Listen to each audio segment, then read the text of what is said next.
தேவனுடைய நாமம் மகிமைப்படுவதாக. இன்றைக்கு கொஞ்சம் அந்த பவர் ப்ராப்ளம் கரண்ட் ப்ராப்ளம் நிமித்தமாக கொஞ்சம் பேட் லைட் இருக்கு.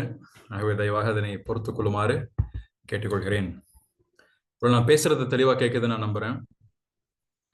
கேட்குது. ஓகேங்க. Okay, thanks. அப்ப நாம் தொடர்ந்து நம்முடைய நெகேமியாவுடைய புத்தகத்தை இன்றைக்கும் தியானிக்க இருக்கிறோம். தேவன் தாமே நம்முடைய கூட இந்த நாளிலும் பேசுவாராக.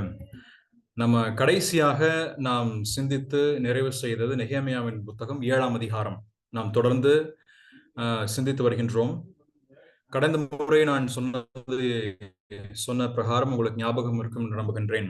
அதனுடைய முதல் 6 அதிகாரங்கள், நெகேமியாவின் புத்தகம் முதல் 6 அல்லது 7 அதிகாரங்களை நீங்கள் வாசித்து படித்தாலும் அந்த அதிகாரங்களிலே சொல்லப்பட்டிருக்கக்கூடிய விஷயம், அந்த மதில் சுவர் கட்டப்படுகின்ற விஷயம்தான் அதனுடைய கருப்பொருளாய் 6 அதிகாரங்கள் நிறைந்திருக்கின்றது.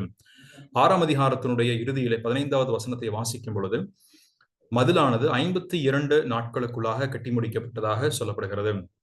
கட்டி முடிக்கப்பட்ட பின்பதாக மீதம் இருக்கின்ற 7 அதிகாரங்கள் எதற்காக? Why do we need to still have 7 more chapters in the book of Nehemiah என்ற ஒரு கேள்வி நமக்கு எழும்பலாம்.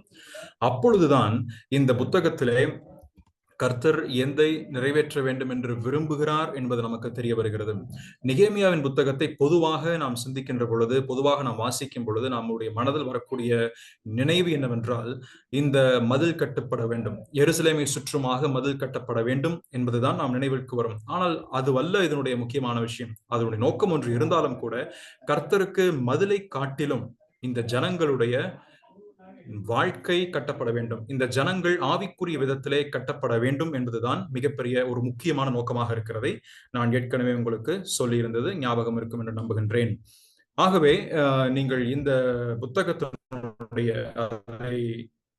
நாம் எங்கே வாசிக்கலாம் என்றால், இந்த நெகேமியாவின் புத்தகம் முதல் அதிகாரத்தினுடைய 3வது வசனம், 3rd verse, நெகேமியா chapter 1 verse 3 நீங்க வாசிக்கும் பொழுது முதல் முறையாக நெகேமியாவுக்கு இந்த மக்களை பற்றி இருக்கக்கூடிய செய்தி கிடைக்கப்படுகிறது. இந்த செய்தியினுடைய விஷயம்தான் 3வது வசனம்.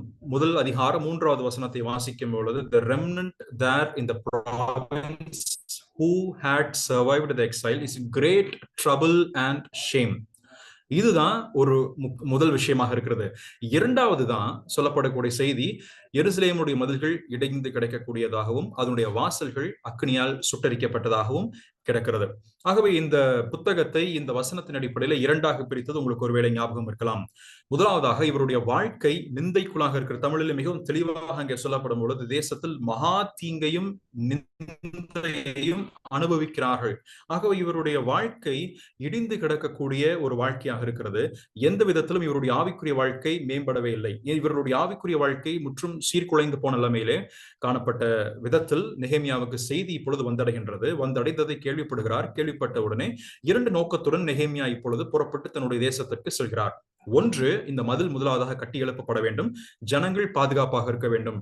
ஆனால் அதை காட்டிலும் மேலாக மகா தீங்கை அனுபவிக்கக்கூடிய இந்த ஜனங்கள் ஆவிக்குரிய விதத்திலே நிந்தையையும் அனுபவித்து வருகிறார்கள். எந்த விதத்திலும் இவருடைய வாழ்க்கை இன்னும் கட்டப்படவில்லை. எந்த விதத்திலும் இவருடைய வாழ்க்கை முறை இன்னும் மேம்படவில்லை. ஆகவே அப்பேற்பட்ட முறையிலே வாழ்ந்து வந்திருக்கக்கூடிய இவருடைய ஜீவியங்கள், இவருடைய குடும்ப வாழ்க்கை, இவருடைய தனிப்பட்ட வாழ்க்கை எல்லாம் கட்டப்பட வேண்டும் என்பதற்காகத்தான் மீதம் இருக்கக்கூடிய 7வது அதிகாரம் துவங்கி 13வது அதிகாரம் வரை இருக்கக்கூடிய வசனங்கள் நமக்கு எடுத்து காண்பிக்கக்கூடியவைகளாக இருக்கிறது. So the remaining chapters from chapter 7 down to chapter 13 talks about the rebuilding of the lives of the people who went from exile to their land. தங்களுடைய தேசத்துக்கென்று சென்றிருக்கக்கூடிய ஜனங்களுடைய வாழ்க்கை கட்டப்பட வேண்டும். இதுதான் மீதம் இருக்கக்கூடிய 7 முதல் 13 வரை இருக்கின்ற அதிகாரங்களில் சொல்லப்பட்டது நான் சொன்னேன். ஆகவே நாம் கடைசியாக போன முறை நாம் சிந்திக்கும் பொழுது 6வது அதிகாரத்திலே மதில் கட்டி எழுப்பப்பட்டாயிற்று. 7வது அதிகாரத்திலே அந்த ஜனங்கள் தங்களுடைய நகரங்களிலே வந்து குடியேறுகிறார்கள். ஏனென்றால் 7ஆம் அதிகாரத்தினுடைய துவக்கத்திலே வாசிக்கும் பொழுது அங்கே இருக்கக்கூடிய தலைவர்கள் நிறுவப்படுகிறார்கள். The leaders were appointed for that particular land, for that particular responsibilities. அந்த குறிப்பிட்ட பொறுப்புகளுக்கென்று அதற்கேற்ற தலைவர்கள் நிர்ணயம் செய்யப்படுகிறார்கள்.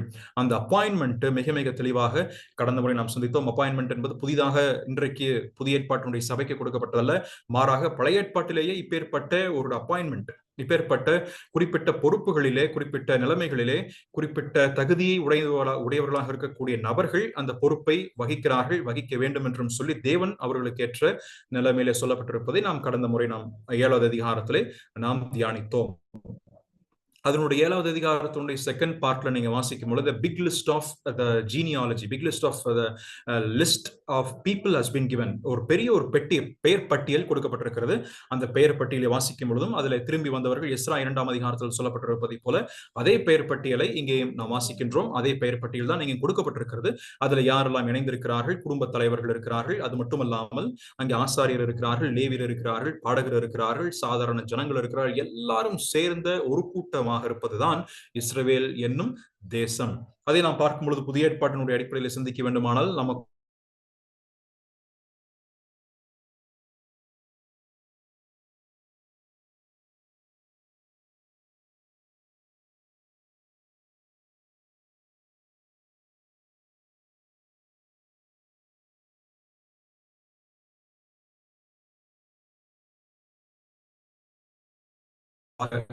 நன்றி உணர்வு உள்ளவர்களாக இருக்க வேண்டும்.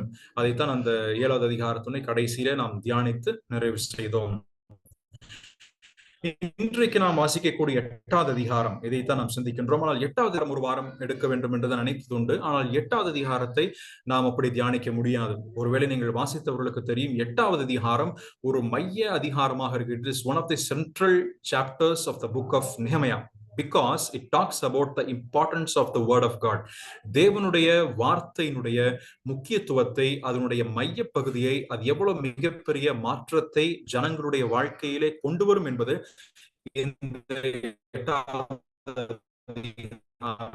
நமக்கு சொல்கிறது. ஏனென்றால் இந்த 8ஆம் அதிகாரத்துல வந்து the focus has been changed from the physical security to the spiritual renewal of the people. ஜன வாழ்க்கை இருக்கக்கூடிய சரி பிரகாரமாக இருக்கக்கூடிய பாதுகாப்பு கொண்டு வரப்பட வேண்டுமோ அதிலிருந்து முற்றுமாக மாறி ஜனங்களுடைய வாழ்க்கையை கட்டி எழுப்புவதற்கு ஏதுவாக எடுக்கக்கூடிய படிகள் தான் 8வது அதிகாரம் துவங்கி வருகின்றது. ஆகவே 8வது அதிகாரத்தில் என்ன சொல்ல வேண்டும் என்று விரும்புகிறார்?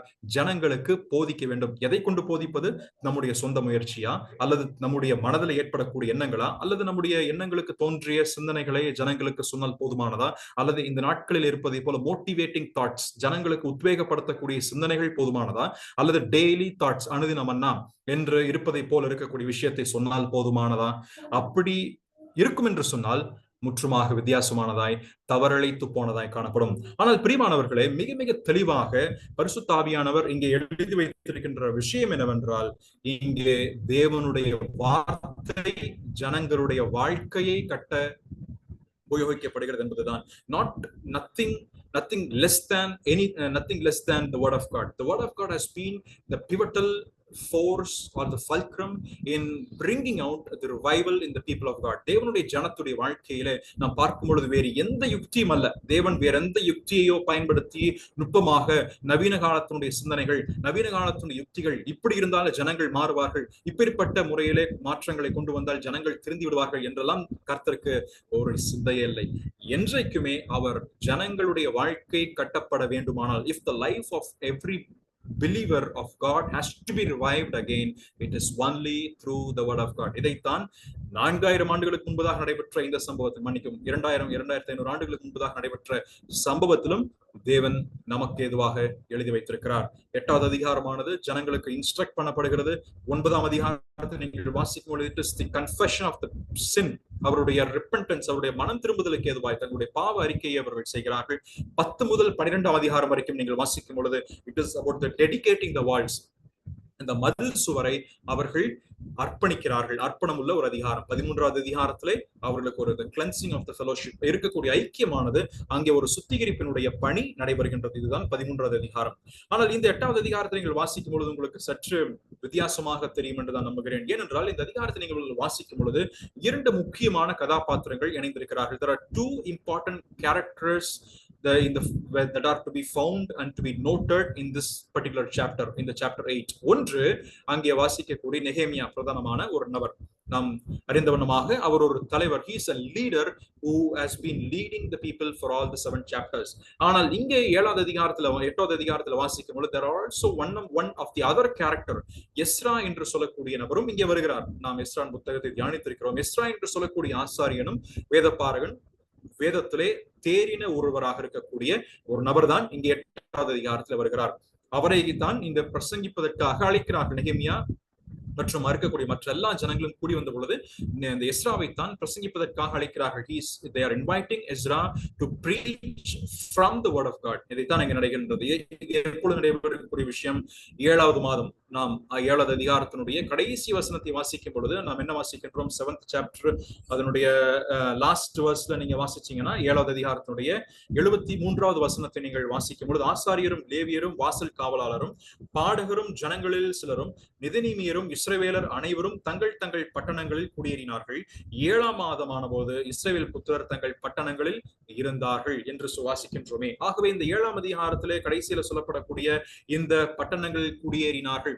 இது பின்பதாக இந்த 7ஆம் மாதம் என்று சொல்லும் பொழுது இஸ்ரவேல் ஜனங்களை பொறுத்தமட்டில் இந்த 7th month என்பது, அதாவது இந்த திஸ்ரி என்று சொல்லப்படுகின்ற இந்த மாதம் அவர்கள் எக்கால பண்டிகையை கொண்டாடக்கூடிய அல்லது மெகா பாவ பரிகார நாள் கொண்டாடக்கூடிய அல்லது கூடார பண்டிகையை கொண்டாடக்கூடிய ஒரு பெரும் பண்டிகையினுடைய நாட்களாக இவைகள் இருக்கிறது. ஆக இவர்கள் கூடாரங்களிலே அங்கெங்குமாக இல்லாமல் ஒரு கூடாரமாக அந்தந்த இடங்களிலே தங்கி இருந்து இந்த பண்டிகையை ஆசரிக்கிறார்கள். இந்த பண்டிகையை ஆசரிக்கக்கூடிய ஜனங்கள் ஒரு சேர என்ன செய்கிறார்கள்? ஒரு கூட்டத்திலே ஒரு குறிப்பிட்ட இடத்திலே அவர்கள் கூடி வருகிறார்கள். They were all gathered at one particular place. அதான் இந்த கூடார பண்டிகையாக இருக்கிறது. எக்காலமானது, எக்காலத்துடைய பண்டிகையும் அதைத்தான் நமக்கு குறிப்பிடுகின்றது. ஆகவே இந்த ஜனங்கள் இதுவரைக்குமாக செய்த தவறு என்ன? ஏன் சரிப்பட்டு போனார்கள்? கர்த்தருடைய பிரமாணம் புறக்கணிக்கப்பட்டது. கர்த்தருடைய பிரமாணத்தை விட்டு, கர்த்தருடைய வாக்குத்தத்தங்களை விட்டு, கர்த்தருடைய நியாயப்பிரமாணத்தை விட்டு தொலைதூரமாக கீழ்ப்படியாமல் சென்றதுனாலே அவர்கள் துரத்தப்பட்டார்கள். இப்பொழுது மீண்டுமாய் திரும்பி வந்த பொழுது எங்கே அவர்கள் ஆரம்பிக்க வேண்டும்? அவர்கள் எங்கே விழுந்தார்களோ அங்கேதான் அவருடைய வாழ்க்கை கட்டப்படுவதற்கும் துவங்க வேண்டும். From the place where they have fallen, they have to start their building, their rebuilding again. That is one of the biggest lessons that we could learn from this chapter. இந்த அதிகாரத்தை நாம் கற்றுக்கொள்ளக்கூடிய ஒரு மிகப்பெரிய ஒரு பாடமாகவும் இது விளைகின்றது. ஆகவே இந்த ஒரு பின்னணியோட கூட நாம் 8ஆம் அதிகாரத்தை நாம் கற்றுக்கொள்ள ஆரம்பிப்போம். நிச்சயமாக தேவன் இந்த அதிகாரத்திலே நம்மோட கூட பேசுவார் என்றுதான் நான் நம்புகின்றேன். ஏனென்றால் இந்த அதிகாரம் வேதாகமத்தினுடைய முக்கியம். அது மட்டுமல்லாமல் the importance of the expository preaching, அதாவது வேத விளக்க பிரசங்கத்தினுடைய முக்கியத்துவமும் இந்த அதிகாரத்தில் வருகின்றதை நாம் நிச்சயம் காண முடியும். ஒரு பிரசங்கம் எப்படி காணப்பட வேண்டும், எவ்வளவு அதிக முக்கியத்துவமாக இருக்க வேண்டும், பிரசங்கம் என்பது எப்படி என்பதெல்லாம் இந்த அதிகாரத்திலே சொல்லப்படுகின்றது. நாம் ஒவ்வொன்றாக நாம் இந்த அதிகாரத்திலே தியானிக்க போகின்றோம். முதல் 8 வசனங்களை தான் இன்றைக்கு முடிந்தவரையாக நாம் சிந்திக்க வேண்டும் என்று விரும்புகின்றேன். verse 1 to 8 3 பகுதிகளாக இதை நான் பிரித்து தியானிக்க விரும்புகின்றேன். முதல் 8 வசனங்கள் it talks about the reading of the word, வேத வசனத்தினுடைய வாசிப்பு. அதைத்தான் முதல் 8 வசனம். இரண்டாவதாக 9 முதல் 12 வரைக்குமாக நாம் வாசிக்கும் பொழுது reaction to the word, வசனத்திற்கு ஏதுவாக ஜனங்களுடைய பதில் எப்படி இருந்தது, வாசித்த வசனத்திற்கு ஏதுவான பதில் எப்படி இருந்தது. மூன்றாவதாக 13 முதல் 18 வரைக்குமாக நாம் வாசிக்கும் பொழுது வாசித்த வசனத்திலே ஜனங்கள் எப்படியாக கேட்ட வசனத்திலே எப்படி களி கூறுகிறார்கள், how do they rejoice in the word of God. இதான் மூன்றாவதாக இதே பகுதியில் நாம் தியானிக்கவிருக்கக்கூடிய பகுதியாக வசனமாக இருக்கின்றது. ஆக முதலாவதாக நாம் முதல் வசனத்தை இந்த 8ஆம் அதிகாரத்தில் நாம் வாசிப்போமே. அந்த வசனம் நமக்கு என்ன சொல்லுகிறது என்பதை நாம் கூர்ந்து கவனிப்போம். முதலாவதாக ஜனங்கள் எல்லாரும் தண்ணீர் வாசலுக்கு முன்னான வீதியிலே ஒருமனப்பட்டு கூடி கர்த்தர் இஸ்ரவேலுக்கு கற்பித்த மோசேயின் நியாயப்பிரமாண புஸ்தகத்தை கொண்டு வர வேண்டும் என்று வேதபாரகனாகிய எஸ்ராவுக்கு சொன்னார்கள். மிக மிக தெளிவாக இந்த வசனம் நமக்கு எடுத்துரைக்கக்கூடிய விஷயம் என்ன? எல்லா ஜனங்களும், ஆல் த பீப்புள், இங்க அழுத்தமாக சொல்லப்படக்கூடிய விஷயம் பாருங்க. எல்லா ஜனங்களும், எல்லாரும் என்ற வார்த்தை அநேக இடங்களிலே பழைய ஏற்பாட்டில் நாம் இந்த வார்த்தையை நாம் வாசிப்பது கிடையாது. எல்லாரும் ஒருமனப்பட்டு, all people gather together, all the people of God gather together, எல்லாரும் என்ற இந்த வார்த்தை இங்கே மிகவும் அழுத்தமாக சொல்லப்பட்டிருக்கிறது. எல்லாரும் என்று சொன்னால் அங்க இருக்கக்கூடிய பட்டணங்களிலே குடியேறி இருந்தார்கள் அல்லவா, அவர்கள் எல்லா ஜனங்களும், அந்த நகரத்தில் இருக்கக்கூடிய எல்லா ஜனங்களும், சிறு பிள்ளைகள் முதற்கொண்டு பெரியவர் வரைக்குமாக, முதியவர் வரைக்குமாக குடும்பமாக ஆணும் பெண்ணுமாக பிள்ளைகளுமாக அங்கே கூடி வந்திருக்கிறார். all of them have gathered together for one purpose.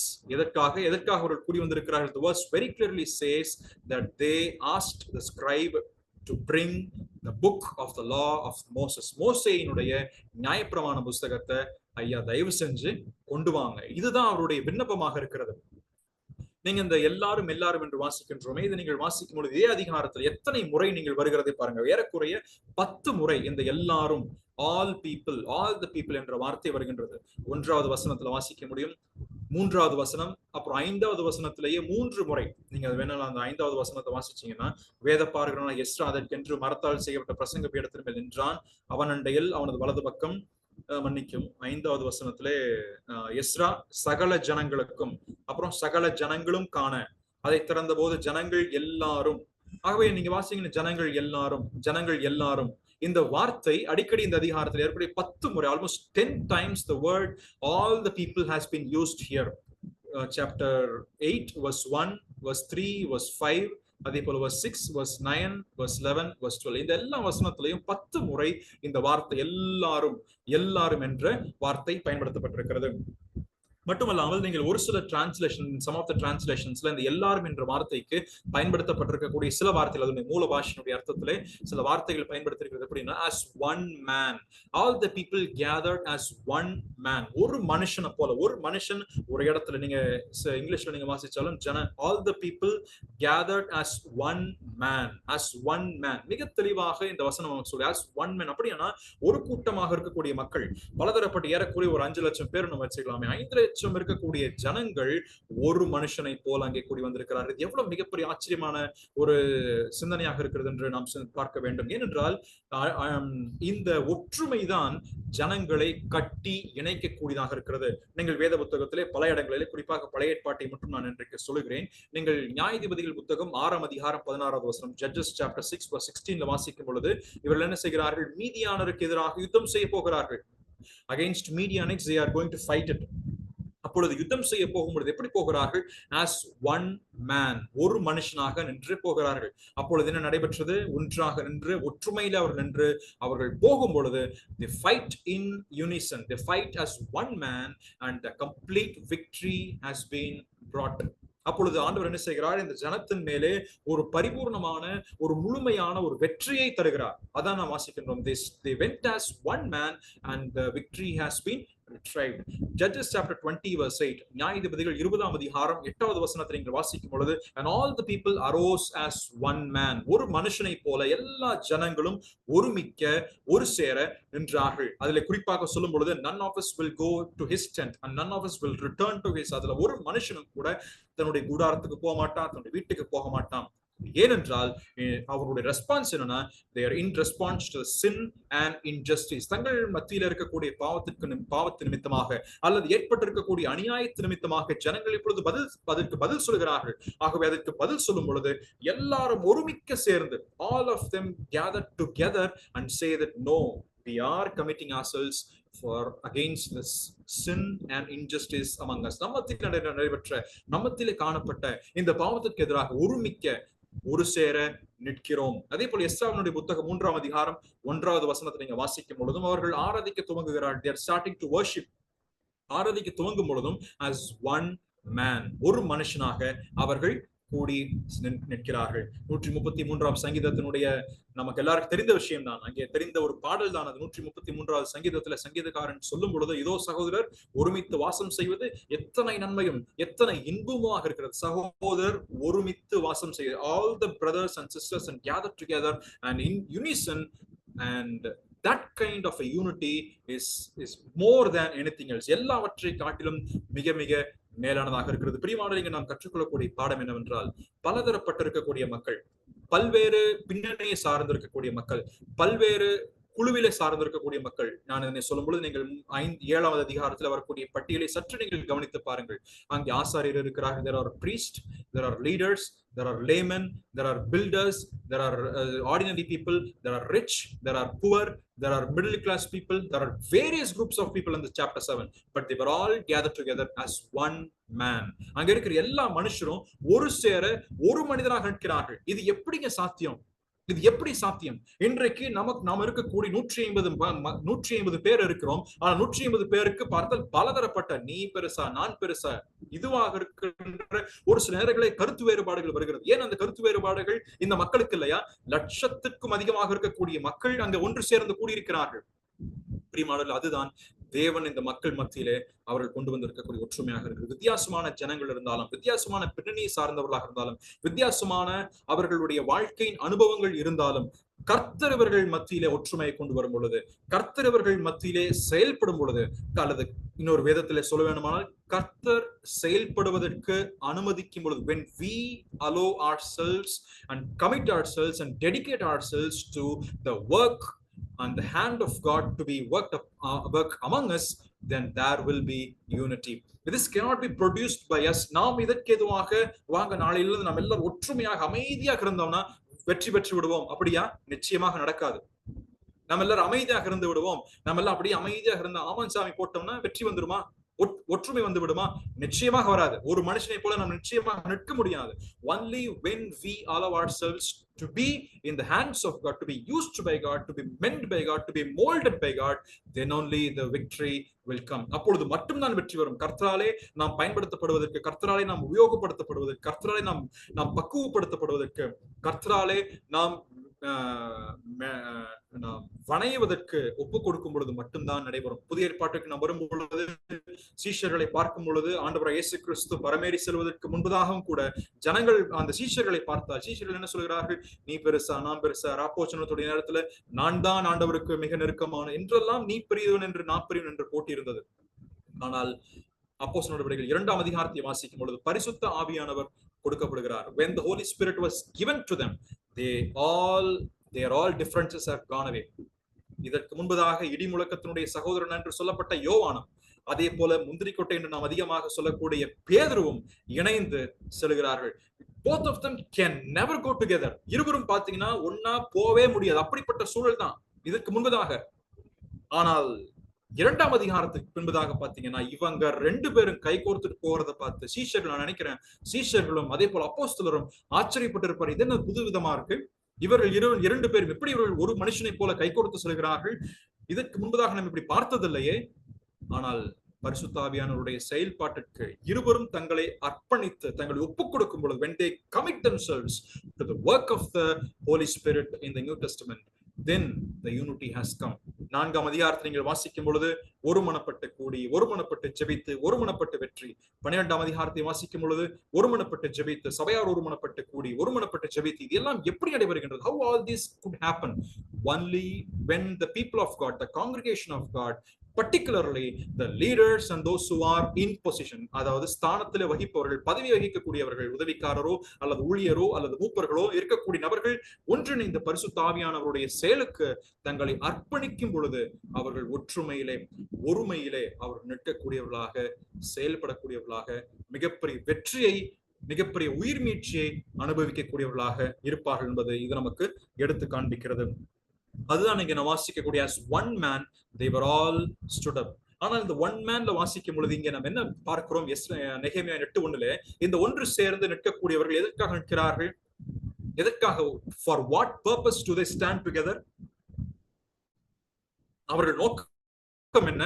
என்ன நாம் வாசிக்கின்றோம்? முதல் வசனத்திலே ஒருமனப்பட்டு இவர் எல்லாரும் கூடி they told, வேற யாரும் அவங்களுக்கு சொல்லல, நெகேமியா சொல்லல, இருக்கக்கூடிய தலைவர்கள் சொல்ல, they all told that Ezra the scribe to bring the book of the law of Moses.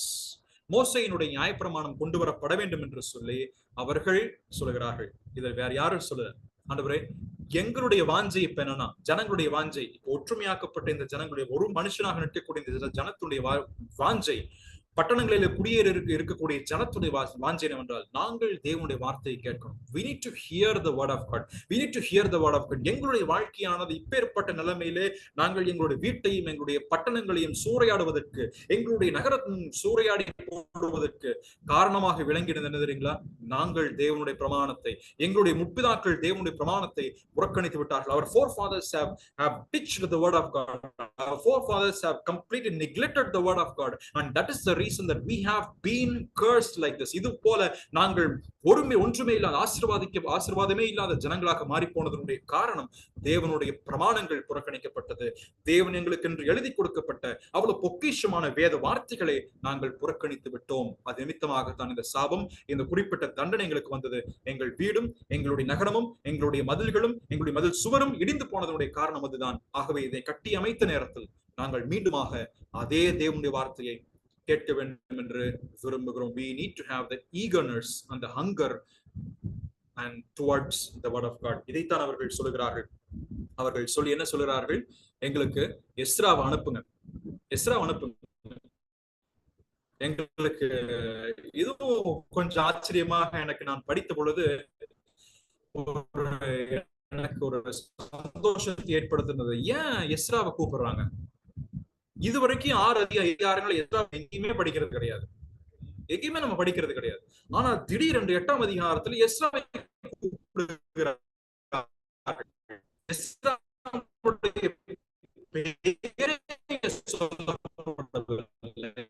But immediately Esra put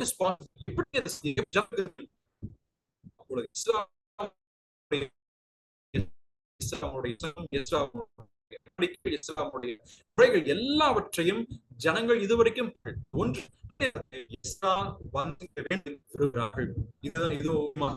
அவர் விருப்பத்திற்கேற்ற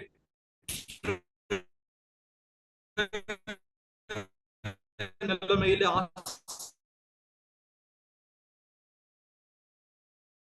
இருந்து கொண்ட ஜனங்கள் தான் இவர்கள். தங்களுடைய காதுகளுக்கு அப்படியே அவங்க காதுல அப்படியே இசையை வாசிப்பதை போல, like how a musical instrument has been played onto their ears, இசையை வாசிப்பதை போல அப்படியே ஜம்முன்னு உட்கார்ந்து அந்த காது குடைஞ்சிட்டு உட்கார்ந்துட்டு இருப்பாங்க பாத்தீங்கன்னா சில இடங்கள், அப்படியே ரம்யமா உட்கார்ந்துட்டு அது போல இருக்கக்கூடிய நிலைமையில தான் வார்த்தையை அவங்க கேட்பாங்க. அல்லது தங்கள் காதுகளுக்கு இனியவையாக இருக்கக்கூடிய செவித்துணர்வு உள்ளவர்களாக இருக்கக்கூடிய நிலைமையில தான் தேவனுடைய வார்த்தையை இந்த ஜனங்கள் கேட்டார்கள், புறக்கணித்தார்கள். ஆனால் இப்பொழுது எங்களுடைய காதுகளுக்கு இனிய வார்த்தைகள் எங்களுக்கு வேண்டாம். எங்களுடைய இருதயத்திற்கு இன்பமாக இருக்கக்கூடிய, எங்களுடைய செவிகளுக்கு இன்பமாக இருக்கக்கூடிய, எங்களுடைய மதியை மயக்கக்கூடிய வார்த்தைகள் எங்களுக்கு வேண்டாம். மாறாக நாங்கள் புறக்கணித்தோமே, ஒரு காலத்திலே சொல்லப்பட்ட வேத வார்த்தையை புறக்கணித்தோமே, அதே வேத வார்த்தையை இன்றைக்கும் நாங்கள் கேட்க வேண்டும் என்று விரும்புகிறோம். அந்த வார்த்தையை சொல்லக்கூடிய எஸ்ரா எந்த விதத்திலும் வலதோ இடதுபுறமோ மாறாமல் பிரசங்கிக்கக்கூடிய ஒரு எஸ்ரா, எந்த விதத்திலும் பாவத்தையும் அநியாயத்தையும் சுட்டி காண்பிக்கக்கூடிய ஒரு எஸ்ரா. அந்த எஸ்ராவுடைய பிரசங்கத்தை நாங்கள் கேட்கணும். வேத வார்த்தையை எஸ்ராவை கொண்டு பிரசங்கியுங்கள் என்று சொல்லுகிறார். எவ்வளவு ஆச்சரியமான ஒரு விஷயம் இங்கே கொடுக்கப்பட்டு அவர்கள் கேட்கிறார்கள். எஸ்ராவிடத்தில் சொல்லப்பட்ட அனுப்பப்பட்ட புத்தகம் எதுவாக இருந்திருக்கும்? இதுல பல கருத்தை சொல்கிறார். ஒருவேளை 5 ஆகமங்களாக இருக்கலாம் என்று சொல்கிறார்கள், அல்லது ஒருவேளை ஒரு ஸ்க்ரோல், ரிட்டன் ரெக்கார்ட், பதிவிடப்பட்ட ஒரு புத்தகம் என்று சொல்கிறார்கள். நான் நம்புவது என்னவென்றால் it is the written word of God and not any human fable. Ezra நிச்சயமாக மனிதர்களுடைய கட்டுக்கதையோ அல்லது மனுஷருடைய மோட்டிவேஷனல் ஸ்டோரிஸ், இன்றைக்கெல்லாம் நிறைய மோட்டிவேஷனல் ஸ்டோரிஸ் நம்ம பார்க்கிறோம். அது போல மோட்டிவேஷன் ஸ்டோரிஸ் ஜனங்களை உற்சாகப்படுத்துவதற்கு, அந்த நிமிஷத்துக்கு உற்சாகப்படுத்துவதற்கு ஏதுவான வார்த்தைகள் அல்ல. இந்த நெகேமியா அவனுடைய புத்தகத்தில் வாசிக்கக்கூடிய இந்த லா ஆஃப் புக் அல்லது புக் ஆஃப் மோசஸ் என்று சொல்லப்படுகின்ற புத்தகம் ஒருவேளை தோராவாக இருக்கும் என்றுதான் கருதுகிறார்கள். Mostly it would be the book of Torah, which is probably the Deuteronomy and பட வேண்டும் என்று அவர்கள் சொன்னதாக நாம் வாசிக்கின்றோம். இதை முக்கியமாக நாம் இந்த முதல் வசனத்திலே கற்றுக்கொள்ளக்கூடிய பாடம் என்னவென்றால், the words that which we have neglected, நாம் ஏற்கனவே புறக்கணிக்கப்பட்ட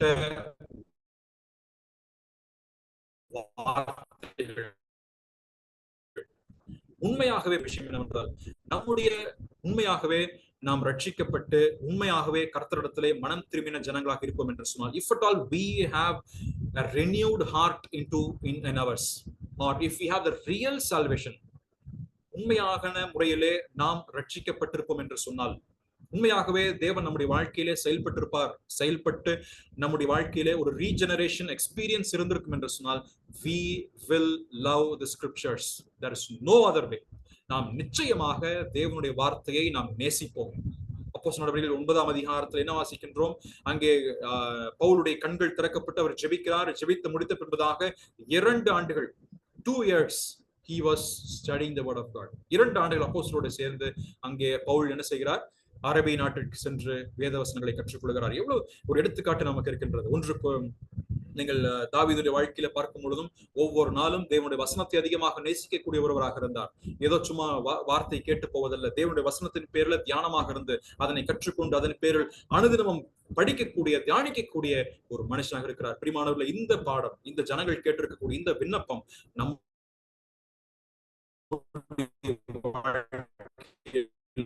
ஒரு பாடமாக இருக்கட்டும். if really want to be a change among us, let us start. நாம் துவங்கினால் நிச்சயம் மாற்றங்கள் பிறக்கும். அதான் நாம் 1வது வசனத்திலே வாசிக்கக்கூடியது. 2வது வசனத்திற்கு நாம் வருவோமே. 2வது வசனத்தை அப்படி 7ஆம் மாதம் முதல் தேதியில் ஆசாரன எஸ்ரா நியாயப்பிரமாணத்தை புருஷரும் ஸ்திரீகளும் கேட்டறியத்தக்க அனைவருமாகிய சபைக்கு முன்பதாக கொண்டு வருகிறான். அப்பொழுது என்ன சொல்கிறார்கள்? இங்கே யாரெல்லாம் இங்கே இன்க்ளூட் பண்ணப்படுகிறார்கள்? யாரெல்லாம் இந்த குழுவில் இருக்கிறார்கள்? ஒரு சிலரை விட்டு விட்டார்களா? இல்லை. புருஷரும் ஸ்திரீகளும் கேட்டு அறியத்தக்க அனைவருமாகிய those who could understand, இதை கேட்கத்தக்க கேட்டு புரியத்தக்க எல்லா ஜனங்களும், எல்லா புருஷரும் ஸ்திரீகளும், ஒருவேளை வாலிபரும், ஒருவேளை புரிந்து உணரக்கூடிய பிள்ளைகளும் அங்கே இருப்பார் என்றுதான் நான் நம்புகிறேன். I still believe that could be the children who could understand the word of God when it was read. வாசித்து கேட்டு அறியத்தக்க பிள்ளைகளும் அந்த இடத்துல கூடியிருந்திருக்க வேண்டும். அப்பொழுது அங்கே கொண்டு வரப்பட வேண்டும் என்று அங்கே சொல்லப்படுது. The whole community is included and involved in this great task. இந்த குறிப்பிட்ட வேலையில ஒரு சிலர் மட்டும்தான், பெரியவர்கள் அல்லது 40 வயதுக்கு மேற்பட்டவர்கள் அல்லது ஊழியர்கள் அல்லது மூப்பர்கள் அல்லது இருக்கக்கூடிய திருமணமானவர்கள் அல்லது வாலிபர் என்றெல்லாம் இங்கே குறிப்பிட்டு சொல்லப்படுது. All people were included. Whoever can understand, whoever can hear, and whoever can understand in their sense, whoever can understand the reading of the scriptures are to be included, are to be involved in this matter. இந்த குறிப்பிட்ட விஷயத்துல யாரெல்லாம் இணைந்திருக்க வேண்டும்? யார் ஈடுபட வேண்டும்? 40 வயசுக்கு மேலானவங்களா? 20 வயசுக்கு மேலானவர்களா? இல்லை இல்லை இல்லை. பிள்ளையான நடக்க வேண்டிய வழியிலே அவனை சிறு பிராயத்தில் நடத்து என்று சொல்வதை போல அவனுடைய சிறு பிராயங்களிலே அதை புரிந்து கொள்கின்ற விதங்களில் இருக்கக்கூடிய அந்த சிறு வயது துவங்கி பெரியவர்கள் வரைக்குமாக இங்கே புரிந்து கொள்ளும் திறன் உள்ள எல்லாரும் இங்கே கூடி வந்திருக்கிறார்கள். Not just reading and hearing, but whoever can understand. சும்மா வாசிச்சுட்டு போறதெல்லாம் இங்கே சொல்லப்படுகின்ற விஷயம். அதான் தெளிவாக இங்க வந்துட்டு கேட்டு அறியத்தக்க, அது நான் பின்பதாக நான் விளக்கமாக நான் சொல்ல போகிறேன். who could understand என்ற விஷயம். it is also to be understood, not just reading of the scripture, just casual reading. சும்மா அப்படியே வாசிச்சுட்டு அப்படியே போறது கிடையாது. ஒரு வருஷத்துக்கு நான் 4 டைம் புக்கை வாசிச்சிட்டேன், 4 டைம் நான் பைபிளை வாசிச்சிட்டேன் பெருமையை சொல்வதற்காக அல்ல. மாறாக it is the reading and understanding. வாசித்து உணரத்தக்க, there needs to be a conviction of what is read. எதை வாசிக்கின்றோமோ அதனுடைய உணர்வும் ஏற்பட வேண்டும். அதனாலதான் நீங்க இந்த அதிகாரத்துல வாசிக்கும் பொழுது verse 2, 2வது வசனம், 3வது வசனம், 7ஆம் வசனம், 8வது வசனம், 12வது வசனத்தை வாசிக்கும் பொழுது இந்த அண்டர்ஸ்டாண்டிங், புரிந்து கொள்ளுதல், புரிதல், விளங்க பண்ணினார்கள் என்ற சில வார்த்தையை இங்க பயன்படுத்தப்பட்டிருக்கும். ஆகவே இந்த புரிதல் மிக மிக முக்கியமானது. விளங்க பண்ணுதல், நாம் வாசிக்கக்கூடிய வசனமானது புரிய வேண்டும். வாசிக்கக்கூடியதை நாம் கேஷுவலாக வாசிப்பதல்ல, மாறாக the emphasis is also given to the understanding. Everyone in the congregation must receive the same nourishment. அதை வசனத்தை வாசிக்கும் பொழுது, எஸ்ரா வந்து அங்கே வாசிக்கும் பொழுது எல்லா ஜனங்களுக்கும் புரிய வைக்க வேண்டும். ஆகவேதான் புரிந்து கொள்ளக்கூடிய எல்லாரும் அங்கே கூடியிருக்கிறார்கள். 3வது வசனத்தை நீங்கள் வாசிக்கும் பொழுது இதே 3வது, and he read from it facing the square of the water gate. தண்ணீர் வாசலுக்கு முன்னாடி வீதிக்கு எதிரே இருக்கிற காலமே துவங்கி மத்தியானம் மட்டும் புருஷருக்கும் ஸ்திரீகளுக்கும் கேட்டு அறியத்தக்க மற்றவர்களுக்கு முன்பாக அதை வாசித்தான். சகல ஜனங்களும் நியாயப்பிரமாண புஸ்தகத்திற்கு கவனமாய் செவி கொடுத்தார்கள். என்ன ஒரு ஆச்சரியமான ஒரு வார்த்தை ஆவியானவர் எழுதி வைத்திருக்கார் பாருங்க. காலை துவங்கி மத்தியானம் மட்டும் இவங்க வேலை என்ன? From morning till noonday, what was their job? இவங்க வேலை என்ன? இவருடைய வேலை என்ன இருந்துச்சு? என்ன வேலை இவங்களுக்கு? பசியா, தண்ணியா? எதுவும் கிடையாது. வசனத்தை எஸ்ரா, நீங்க வசனத்தை வாசிங்க, நாங்க கேட்கிறோம்.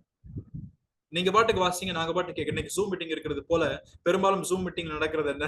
வசனத்தை ஒருத்தர் பேசிட்டு இருப்பாரு, மற்றவங்க உண்மையாலுமே கேட்கிறார்களா தெரியல. பெரும்பாலும் கேட்கிறோம் என்ற ஒரு நம்பிக்கையில தான் இந்த சைடு இருந்து பேசுகிறவர்கள் பேசிக்கொண்டே இருக்கிறார்கள்.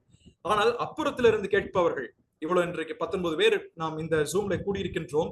இப்பொழுது வசனம் சொல்லப்பட்டு வருகின்றது. அந்த புறத்திலே இருந்து கேட்கிறவர்கள் அந்த on the other side how it was heard which we did not know. ஆனால் இங்க தெளிவாக சொல்லப்படுகின்ற வார்த்தை, அவர்கள் என்ன செய்ய கூர்ந்து காலை முதல் மத்தியானம் வரைக்கும் கவனிச்சுட்டே வராங்க. they are carefully, they are listening to the word of God, they are keenly listening to the word of God. வாசிக்கக்கூடிய வேத வசனத்தை கவனமாய் கேட்கிறார்கள்.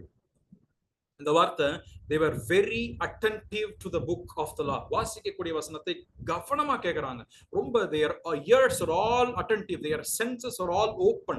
அவர்கள் காதுகள், அவருடைய இருதயம், அவருடைய செவிகள், அவருடைய உணரத்தக்க senses, இது எல்லாம் all their senses have been very carefully listening to what has been told now, what has been read by Ezra. Ezra என்னென்ன வார்த்தைய சொல்லுகிறாரோ அதை கவனமாக கேட்கிறார்கள். காலை துவங்கி மத்தியானம் மட்டுமாக 6 hours, almost 6 hours have been the word of God has been read. ஏறக்குறைய 6 மணி நேரங்கள் அவர்கள் இந்த வார்த்தையை கேட்டு வருகிறார்கள். அவருடைய ears implies the intent. நீங்க அதுல மூல பாஷையில பயன்படுத்தப்பட்ட வார்த்தை they were intent, அத கேர்ஃபுல்லாக. நம்ம சில நேரத்துல சில வார்த்தைகள் சில நபர்கள் பேசும்போது நாம் கூர்ந்து கவனிப்பதற்காக நம்ம கொஞ்சம் காதுல என்னங்க சொல்றீங்க, கொஞ்சம் தெளிவா சொல்லுங்க நம்ம சொல்லி நம்ம காது மடலை மடக்க நம்ம கேட்போம். அப்பேற்பட்ட முறையிலே ஒரு இன்டென்டான listening. their purpose was very clear. அவருடைய நோக்கம் தெளிவானது, அவருடைய எண்ணம் தெளிவானது, அவர்கள் விரும்பக்கூடிய வாஞ்சை மிக தெளிவானது. என்ன வாஞ்சை? வேத வசனத்தை கேட்க வேண்டும், அதன் பிரகாரமாக தங்களுடைய வாழ்க்கை மாற்றம் பெற வேண்டும். இதுதான் அவருடைய விருப்பமாக இருக்கிறது. அதைத்தான் நாம் இங்க வாசிக்கின்றோம். அவருடைய more than reading and listening, they were all being filled and controlled by the word of God. அடுத்த வசனம் என்ன சொல்லுது? ஒரு வசனத்தை வாசிக்கும் பொழுது அட்டென்டிவாக அடுத்த வசனம் என்ன சொல்லுது, அடுத்ததாக என்ன சொல்லுது, அடுத்த வசனம் என்று இருக்கின்றதை போல அவருடைய அட்டென்டிவாக அவர்கள் கவனித்துக் கொண்டே வருகிறார்கள். இந்த வார்த்தை தான் அங்கே அட்டென்டிவ் என்று பயன்படுத்தப்பட்டிருக்கு. They were all very much attentive to the reading of the scriptures. எபிரேயர் 2ஆம் அதிகாரம் 1வது வசனத்தை நாம் வாசிக்கும் பொழுது pay even more attention to what we have heard. நீங்கள் மிகுந்த ஜாக்கிரதையாய் கவனிக்க வேண்டும் என்று சொல்லி அங்கே எபிரேயருக்கு எழுதின ஆக்கியோன் தன் வாசகர்களுக்கு சொல்கிறார். நீங்கள் கேட்கக்கூடிய வார்த்தை கேட்கிறீங்க, நீங்க அந்த வார்த்தையை கேட்டு வருகிறீர்கள். ஆனால் நீங்கள் சும்மா வெறுமனே கேட்பதற்கு பதிலாக அதை காட்டிலும் சற்று மேலாக நீங்கள் இப்பொழுது சொல்லக்கூடிய வார்த்தை எப்படி இருக்க வேண்டும்? அது வெறுமனே கேட்பதல்ல, மாறாக நீங்கள் கவனமாய் நீங்கள் செவி சாய்க்க வேண்டும், நீங்கள் மிகுந்த ஜாக்கிரதையாய் கவனித்திருக்க வேண்டும் என்றுதான் எபிரேயர் 2ஆம் அதிகாரம் 1 வசனத்திலே அதனுடைய ஆசிரியர் நமக்கு எழுதி சொல்லியிருக்கிறார். அவர் hours of reading is diminished day by day. இந்த நாட்களில் நான் பார்க்கும்போது இருக்கக்கூடிய மிகப்பெரிய பிரச்சனை என்ன தெரியுங்களா? நம்முடைய வாசிக்கக்கூடிய திறன் ஒவ்வொரு நாளும் குறைந்து கொண்டே வருகிறது. நீங்க கவனிச்சிருக்கீங்களான்னு தெரியல. each and every day our reading, the ability to read a book has been diminished. ஏன் அது குறைந்து போயிருக்கின்றது? இந்த நாட்களிலே நமக்கு இருக்கின்ற பிரச்சனை என்ன தெரியுங்களா? நமக்கு மொபைல் அதிகமாக பார்க்க ஆரம்பித்து விட்டோம். அதன் மூலமாக நம்முடைய டோபோமைன் என்னவாகிவிட்டது? அதனுடைய சுரப்பிகள் வேலை செய்வது நிமித்தமாக we need immediate satisfaction, we need immediate gratification. ஒரு 30 செகண்ட்குள்ளாக ஒரு ரீல், 30 செகண்ட்குள்ளாக ஒரு யூடியூப் ஷார்ட்ஸ் நம்ம பார்த்து திருப்தி அடைகின்றோமே ஒழிய வேத வசனத்தை வாசித்து மணிக்கணக்காக அமர்ந்திருந்து வாசிக்கின்ற பழக்கம் இன்றைக்கு போய்விட்டது. பிரியமானவர்கள், நாம் கவனிக்க வேண்டிய விஷயம் அது. 6 மணி நேரங்கள் அமைதியாக இருந்து பொறுமையா கேட்டுக்கொண்டிருக்கிறார்கள். இன்றைக்கு 30 நிமிஷத்துக்கு மேல செய்தி போச்சுனாலே அங்க காதை சொறிகிறாங்க, கையை சொறிகிறாங்க, அங்க பாக்குறாங்க, வாட்ச பாக்குறோம், நம்ம இங்க திரும்பி பார்க்கிறோம், என்னங்க செய்தி முடியலையா என்று திரும்பி பார்த்து கொண்டிருக்கிறோம். ஆனால் 6 மணி நேரங்கள் for 6 hours they were intently listening to what was read by Ezra. பிரியமானவர்களே, நாம் கற்றுக்கொள்ளக்கூடிய பாடம் எதுவாக இருக்கிறது? நம்முடைய வேத வசனங்கள் நாம் எப்படி கவனிக்கின்றோம்? நாம் வேத வசனத்தை எப்படி வாசிக்கிறோம்? How do we read the word of God? Do we read it with intent as a love letter that was given by our heavenly Father? நம்முடைய பரமபிதா நமக்கென்று எழுதி கொடுத்திருக்கக்கூடிய ஒரு அன்பு கடிதமாக, ஒரு நேச கீதமாக இந்த வசனத்தை நாம் நேசிக்கின்றோமா? இந்த வசனத்தை அப்படி நாம் பார்க்கின்றோமா? சங்கீதம் 19 வாசிக்கும் பொழுது அந்த வசனத்தினுடைய இனிமை, மேன்மை, அந்த வசனத்தினுடைய the glory of the word of God அங்கே சொல்லப்பட்டிருக்கிறது. தேனிலும் தெளிதேனிலும் அங்கே வழியக்கூடிய ஒரு இன்பமான ஒரு வேத வசனமாக அங்கே அதனுடைய சங்கீதக்காரன் சொல்லியிருக்கிறார். பிரியமானவர்களே, அப்படிப்பட்ட முறையிலே நாம் வேதத்தை நேசிப்போம், தொடர்ந்து வேதத்தை நாம் வாசிப்போம், நாம் நம்முடைய புத்தகத்தை அதிகமாக நாம் நேசித்து வாசிப்போம். அடுத்தபடியாக 4, 5வது வசனத்தை நீங்கள் வாசிக்கும் பொழுது வேத பாரகனாகிய எஸ்ரா அதற்கென்று மரத்தால் செய்யப்பட்ட ஒரு பிரசங்க பீடத்தின் மேல் நின்றான். அவன் அண்டையிலே அவனுக்கு வலது பக்கமாக மத்தித்தியாவும் செமாயாவும் அனாயாவும் உரியாவும் இல்கியாவும் மாசையாவும், அவனுக்கு இடதுபுறமாக பெதாயாவும் மீசவேலும் மல்கியாவும் அசூவும் அஸ்பனாவும் சகரியாவும் மெசுல்லாமும் நின்றார்கள். அப்பொழுது எஸ்ரா சகல ஜனங்களுக்கும் உயர நின்று சகல ஜனங்களும் காண புஸ்தகத்தை திறந்தான். அவன் அதை திறந்த போது ஜனங்கள் எல்லாரும் எழுந்து நின்றார்கள். 4:5 நாம் வாசிக்கக்கூடிய விஷயம் என்ன? இப்பொழுது ஜனங்கள் அங்கே வேத புத்தகத்திற்கென்று அவர்கள் எஸ்ரா வேத புத்தகத்தை வாசிப்பதற்கு எதுவான ஒரு பிரசங்க பீடத்தை அவன் அங்கே செய்திருக்கிறார்கள். அங்கே பயன்படுத்தப்பட்ட வார்த்தை எஸ்ரா பிரசங்க பீடத்தை செஞ்சு அவனுக்கு he did not make his own pulpit and or a stage for the preaching. Rather, the word that was used is that the people have made a stage or a pulpit for Ezra. எஸ்ராவுக்காக இந்த ஜனங்கள் வசனத்தை கேட்பதற்காக எல்லா நபர்களும் அந்த வசனத்தை கேட்க வேண்டும், எல்லா ஜனங்களுடைய கண்களும் எஸ்ராவின் மேல் பதிந்திருக்க வேண்டும், வசனத்தை கேட்க வேண்டும் என்பதற்காக இந்த ஜனங்கள் என்ன செய்திருக்கிறார்கள்? ஒரு புல்பிட்டை உருவாக்குகிறார்கள். புல்பிட்டை உருவாக்கி அவர்கள் செய்து கொண்டு வந்ததாகத்தான் அந்த மூல பாஷையில சொல்லப்பட்டிருக்கு. அந்த அர்த்தம் the made a pulpit, stood a wooden platform என்று சொல்லப்படுகிறதே, அதனுடைய அர்த்தம் இவன் செய்ததாக அல்ல, மாறாக ஜனங்கள் அதற்கு எதுவாக ஒரு புல்பிட்டை உருவாக்கி கொண்டு வருகிறார்கள். அப்பொழுது ஜனங்களுக்கு முன்பதாக வசனம் வாசிக்கப்படும் பொழுது they were all standing in reverence to the word of God. வேத வசனத்தை வாசிக்கும் பொழுது அதற்கு எதுவான ஒரு பக்தியிலே அவர்கள் என்ன செய்கிறார்கள்? எழுந்து நிற்கிறார்கள். they were all stood up. நாம் புதிய ஏற்பாட்டில் வாசிக்கும் பொழுது மரியாளை குறித்து நாம் வாசிக்கின்றோம். லூக்கா 10:38 வசனத்திலே மரியாள் இயேசுவினுடைய பாதத்தருகே நின்று கொண்டு வேத வசனத்தை கேட்கிறார்கள். எரேமியா 36:15 வசனத்தை வாசிக்கும் பொழுது எரேமியாவினுடைய வேத கால்களுக்கு கீழாக அமர்ந்து கொண்டு பாரூக் வேத வசனத்தை வாசிப்பதும் அதே போல கற்றுக்கொள்வதுமாக இருக்கிறார்கள். இதற்காக ஒரு குறிப்பிட்ட ஒரு போஸ்டர் இல்ல, நம்ம வேத வசனத்தை வாசிக்கும் பொழுது நின்றுதான் வாசிக்கணும், உட்கார்ந்து வாசிக்க வேண்டும் இப்படி என்ற போஸ்டர், ஒரு பர்டிகுலர் போஸ்டர் இல்ல. ஆனா வேத வசனத்தை வாசிக்கும் பொழுது there must be a reverence, because we are not reading just a book that was written by any human. நாம் ஒரு புத்தகம், ஒரு சாதாரண உலகத்தில் இருக்கின்ற எந்த புத்தகத்தை கதை புத்தகம் வாசிக்கிறது போல் அல்ல இந்த புத்தகத்தை வாசிக்கின்றது. கதை புத்தகத்தை பயன்படுத்துவதை போல நாம் இந்த புத்தகத்தை பயன்படுத்த வேண்டிய விதம், இந்த புத்தகத்திற்கு அதற்கு ஏதுவான ஒரு மதிப்பு உண்டு, ஒரு கணம் உண்டு. This word of God has a reverence to it. A word of God has some importance to it. Word of God was not like any other story book of the world. அப்படி பயன்படுத்தக்கூடிய புத்தகம் அல்ல இது. நாம் பயன்படுத்தக்கூடிய வேத புத்தகம் தேவனாலே அருளப்பட்டது, தேவனாலே ஏவி கொடுக்கப்பட்ட, தேவனுடைய சுவாசம் அடங்கி இருக்கக்கூடிய ஒரு ஜீவனுள்ள ஒரு புத்தகம், the Holy Bible. Only one book out of the millions of books in the whole world has been named as the Holy Bible, which is this one, the Holy Book. அப்படினாலே பைபிள். அந்த மதிப்பும் அந்த மரியாதையும் இந்த வசனத்தை வாசிக்கும் பொழுது கொடுக்கப்பட வேண்டும். ஏதோ ஏனோதானவென்றோ வாசிப்பதோ, அலட்சியமான மனப்போக்கில் அமர்ந்து வாசிப்பதோ அல்ல. அதற்கு ஏதுவான ஒரு பயபக்தி தான் இங்கே வாசிக்கும் பொழுது இவர்கள் எழுந்து நின்றார்கள். அவர்கள் உட்கார்ந்திருக்க முடியல. they are standing in reverence to the word of God that was read. எத்தனை நேரம் நின்னாங்க? 3வது வசனத்துல வாசிக்கும் பொழுது 6 மணி நேரம். 6 hours. அதை நீங்க மனசுல வச்சு 6 மணி நேரம் நின்னபடியே அந்த வசனத்தை கேட்டுக்கொண்டே இருக்கிறார்கள். அதற்கான ஒரு பிளாட்ஃபார்ம் அந்த பிரசங்க பீடம் என்று சொல்வது எல்லாரும் பார்க்கத்தக்க வகையில ஒரு அத்தாரிட்டியை கொடுக்கக்கூடியதான் இந்த பிளாட்ஃபார்ம். ஆகவே பிரசங்க பீடம் என்று சொல்வது ஏதோ ஒரு மேன்மையான ஒரு உயரிய ஒரு ஸ்தலம், ஒரு ரைஸ்ட் பொசிஷன் அப்படிலாம் கிடையாது. மாறாக இட் இஸ் an authority. அது ஒரு விசிபிலிட்டியை ஜனங்களுக்கு கொண்டு வருவதற்கு எதுவாக அங்கே கொடுக்கப்பட்டிருக்கிறது என்பதுதான் இதுல நாம் பார்க்கிற ஒரு விஷயம். அடுத்ததாக நாம் வாசிக்கக்கூடிய 7, 8வது வசனத்தை நாம் வாசித்து இந்த நாளிலே நான் இந்த பகுதியை நான் நிறைவு செய்ய விரும்புகிறேன். 7வது வசனத்துல யெசுவா, பானி, சராயா, யாமின், அக்கூப், சுபதாயாயி, ஓதியா, மாசையா, கேலிதா, அசரியா, யோசபாத், ஆனான், பெலாயா என்பவர்களும் லேவியரும் நியாயப்பிரமாணத்தை ஜனங்களுக்கு விளங்கப்படினார்கள். ஜனங்கள் தங்கள் நிலையிலே நின்றார்கள். அவர்கள் தேவனுடைய நியாயப்பிரமாண புஸ்தகத்தை தீர்க்கமாக வாசித்து அர்த்தம் சொல்லி வாசித்ததை அவர்களுக்கு விளங்கப்படினார்கள். எஸ்ரா வாசிக்கும் பொழுது இரு பக்கத்திலே அவர்கள் இடதுபுறமாக அதே போல வலதுபுறமாக ஒரு கூட்டம், வலதுபுறமாக ஒரு கூட்டமாக அவர்கள் இரு புறங்களிலும் ஒரு கூட்டம் நின்றார்கள் என்பதை நாம் வாசித்தோம். இங்கே வாசிக்கும் பொழுது 7, 8வது வசனத்துல வாசிக்கும் பொழுது the understanding is very much important. Ezra வாசிக்கிறாரு. இதற்கான விளக்கத்தை யார் சொல்லுகிறார்கள்? எஸ்ரா சொல்லுகிறார். அது மட்டுமல்ல, இதை ஜனங்களுக்கு அந்தந்த இடங்களிலே they are making them understanding the scriptures. வசனம் 2 நாம் வாசித்தோம் அல்லவா? அதற்கு விளங்க பண்ணினார்கள். அறியத்தக்க விதத்திலே அந்த வசனத்தை அவர்கள் சொன்னார்கள். அப்படியானால் இதுல நாம் கற்றுக்கொள்ளக்கூடிய பாடம் என்ன? This is the written expository preaching that was made in the book of Bible. வேதாகமத்திலே வேத விளக்க பிரசங்கம் என்று சொல்வது இங்கே நமக்கு மிக தெளிவாக 7-8வது வசனத்திலே நாம் வாசிக்கின்றோம். எஸ்ரா அதை செய்கிறார். ஆனால் அதே நேரத்தில் அவனோடு கூட இருக்கக்கூடிய ஜனங்களும் அவனோட கூட இருக்கக்கூடிய இங்கே சொல்லப்பட்ட எத்தனை பேர் நீங்க எண்ணி பாருங்க. 7:7-8ல அவர் என்ன செய்கிறார்கள்? செரபியா, பானி, செரபியா, யாமின், யாக்கூப், சபதாயா, ஓதியா, மாசியா இவங்க எல்லாம் சேர்ந்து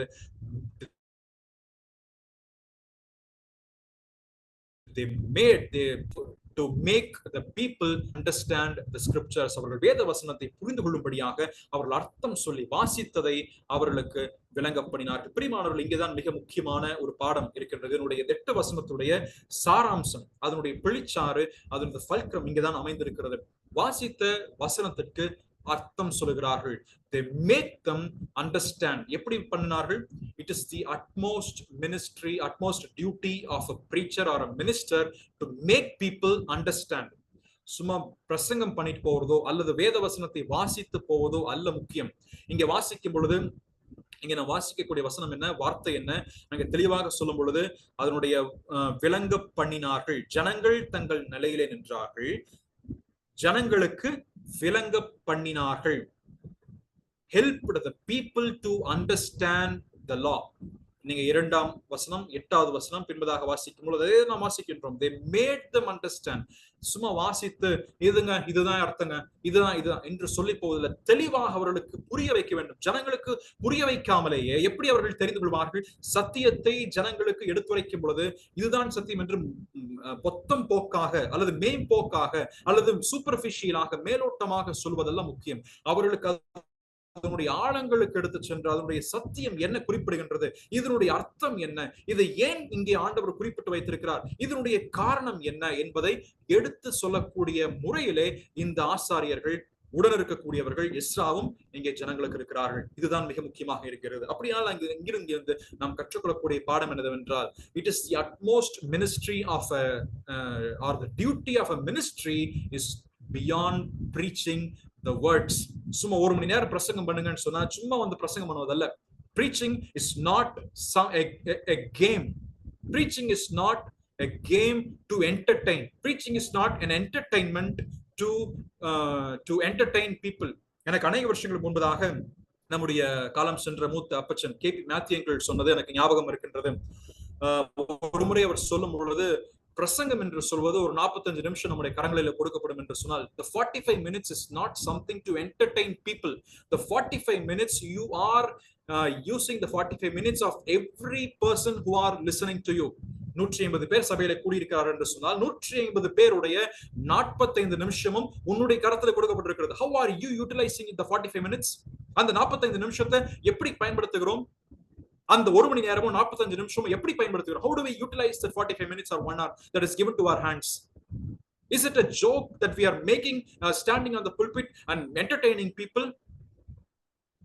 அதுவல்ல. இங்க preaching என்று சொல்லப்படும் பொழுது, பிரசங்கம் என்று சொல்லப்படும் பொழுது அதை மிக மிக கவனமாக மிக மிக கருத்துடன் மிக மிக ஒரு உயரிய ஒரு வேலை. பிரசங்கம் என்று சொல்வது it is one of the highest duty of a minister. ஒரு ஊழியனுக்கு, ஒரு பிரசங்கிப்பவனுக்கு, ஒரு போதிப்பவனுக்கு மிக மிக உயரிய ஒரு வேலையாக இருக்கு. அதனாலதான் புதிய ஏற்பாட்டுக்கு வரும் பொழுது அந்த போதிக்கின்ற வரம் அறிந்து அங்கே போதனைக்காக ஒப்பு கொடுக்கப்படுதல், போதிக்கின்ற வரம் பெற்றவர்கள் என்று தெளிவாக ஆண்டவர் இங்கே பவுல் மூலமாக சொல்லி வைத்திருக்கிறார். The preaching or the teaching is not something that can be done by anyone. பொதுவாக இங்கிலீஷ்ல சொல்லும் பொழுது it cannot be done by any Tom, Dick and Harry என்று சொல்வார்கள். அப்படியானால் யார் வேணா பண்ணலாங்க, பேச தெரிஞ்சவன் எல்லாம் இன்றைக்கு பேசலாம். அப்படி எல்லாம் அர்த்தம். அப்படி எல்லாம் இன்றைக்கு சபைகளிலே நடைபெற வேண்டிய விஷயம். இன்றைக்கு நேரம் முடிவடைந்து விட்டு நான் மீதமுள் நேரம் கிடைக்கும் பொழுது பேசுகின்றேன் இதை குறித்து. யார் வேண்டுமானாலும் பேசலாம் என்பதல்ல. இன்றைக்கு அப்படிதான் சபைகள் போய்கொண்டிருக்கிறது. பொதுவாக அநேக சபைகளில் கேள்விப்படக்கூடிய, கேட்கக்கூடிய, பார்க்கக்கூடிய விஷயம் என்னவென்றால், பேச தெரிஞ்சால் போதுமானது. If you have eloquence of speech, பேச தெரிஞ்சதா பிரசங்கம் பண்ணுங்க, 45 நிமிஷம் பேசுங்க. இல்லை என்றால் வெளிநாட்டிலிருந்து ஒருத்தர் வருகிறாரா, அவருக்கு கொடுக்கணுங்க, இல்லைன்னா கஷ்டமா போயிட, அவர் சங்கடம் ஏற்படும், பிரசங்கம் கொடுங்க. அதுவல்ல பிரியமானவர்களே விஷயம். ஜனங்களுடைய வாழ்க்கை கட்டப்பட வேண்டும் என்று சொன்னால், if we really are burdened that the people's life has to be built up, has to be revived, has to be regenerated, has to be instructed in the word of God, then a proper teaching, a proper preaching has to be there in the church of God. தேவனுடைய சபையிலே சரியான விதத்திலே போதிக்கவும், சரியான விதத்திலே பிரசங்கிக்கவும், சரியான விதத்திலே ஜனங்களுடைய வாழ்க்கை மாற்றம் பெற வேண்டும் என்று சொன்னால் அதற்கேற்ற முறையிலே நபர்கள் அமர்த்தப்பட வேண்டும். அதற்கேற்ற முறையிலே அங்கே ஆள்கள் அமர்த்தப்பட வேண்டும். இங்க அதுலதான் நான் எல்லா ஜனங்களும் என்று நாம் 10 முறை இந்த அதிகாரத்துல வாசித்தோம். ஆனா விளங்க பண்ணுவதற்கு ஏன் பேரை தெளிவா ஆண்டவர் சொல்லியிருக்கிறாரு? எல்லாரும் விளங்க பண்ணாங்க. அவன் பாஷைக்கு எப்போ புரிஞ்சதோ எடுத்துட்டு போனாங்க, விட்டுருக்கலாமே. Everybody have understood based on their own understanding. அப்படி சொல்லிருக்கலாமே. ஆவியானவர் எழுதவில்லையே. ஏன் ஆவியானவர் தெளிவாக certain names has been specifically mentioned there? It is they are the people who have been appointed for that purpose. They are the people who have the understanding of the scriptures. They are the people who have the gift of interpreting the scriptures. They are the people who have the gift of preaching and teaching to the people. அவர்கள் தான் ஜனங்களுக்கு போதிப்பதற்கும் அதே போல பிரசங்கிப்பதற்கு ஏதுவாக வரம் பெற்றிருக்கக்கூடிய ஜனங்களாக இருக்கிறார்கள். அதை அடையாளம் கண்டு கொண்டுதான் இங்கே அவர்களுடைய பெயர்கள் குறிப்பிட்டு சொல்லப்பட்டிருக்கிறது. அது நிமித்தமாக அதற்காகத்தான் இன்றைக்கு நெகேமியா போன்ற தலைவர்கள் அந்த நாட்களிலே அவர்கள் நிறுவப்பட்டிருக்கிறார்கள். நெகேமியாவுடைய கடமை என்ன? எஸ்ராவுடைய கடமை என்ன? நெகேமியா பிரசங்கிக்கலாமா? கேன் நெகேமியா பிரீச்? நிச்சயமா பிரசங்கிக்கலாம். ஆனா ஏன் எஸ்ராவை கூப்பிடுறாரு? இதுல இருந்தே தெரியக்கூடிய விஷயம் என்னவென்றால், ஐயா பிரசங்கம் வந்துருச்சு, என்னுடைய வேலை என்னன்னா மதில் கட்டினேன், ஜனங்களை கூட்டினேன், நிர்வாக மேலாண்மை நான் செய்தேன். I have done what God has called me. But when it comes to the teaching of the scripture, I will invite another person who's better than me. Who's better than me? Ezra. அவரை அழைத்து பிரசங்கிக்க போகிறேன். அவரை அழைத்து அவரோட கூட ஒரு team of people இருக்கிறாங்க. பிரசங்கிக்கிற வரம் பெற்றவர்கள், போதிக்கிற வரம் பெற்றவர்கள், அவர்களை கொண்டு சொல்ல போகிறேன். அதான் இங்க நாம் பார்க்கக்கூடிய விஷயம். இன்னும் இதுல நாம் சிந்திக்க வேண்டிய இருக்கின்ற பாடங்கள் இதுல உண்டு. கர்த்தருக்கு சித்தமானால் நாம் மீதமுள்ள விஷயத்தை நமக்கு சந்தர்ப்பமும் நேரமும் கிடைக்கின்ற பொழுது நாம் தியானிப்போம். நிச்சயமாக இதன் மூலமாய் நமக்கு இந்த அதிகாரம் ஒரு முக்கியமான அதிகாரமாக இருக்கின்றது. அது நிமித்தமாகத்தான் சற்று விலாவரியாக இந்த அதிகாரத்தை தியானிக்க வேண்டும் என்று விரும்புகிறேன். நமக்கு நேரம் கிடைக்கும் பொழுது நாட்களிலே இதை நாம் சிந்திப்போம். தேவன் தாமே இந்த வார்த்தையை நமக்கு ஆசீர்வதித்து கொடுப்பாராக. ஆமென். ஆக இன்றைக்கு நாம் கற்றுக்கொண்டக்கூடிய பாடம் வேத வசனத்தின் மேலுள்ள ஒரு தாகம் நமக்கு காணப்படட்டும். An interest toward reading the scriptures from the Bible. எழுதப்பட்ட வார்த்தையிலிருந்து நாம் கற்றுக்கொள்வதற்கு, படிப்பதற்கு, தியானிப்பதற்கு தேவன் நமக்கு ஒரு வாஞ்சியை வரும் நாட்களிலே கொடுப்பாராக. அதற்கென்று நாம் ஜெபிப்போம், அதற்கென்று பிரயாசப்படுவோம், அதற்கென்று தேவ பலத்தை பெற்று நம்முடைய வாழ்க்கையில முன்னேறி செல்வோம். தேவன் தாமே நமக்கு உதவி செய்வாராக. ஆமென்.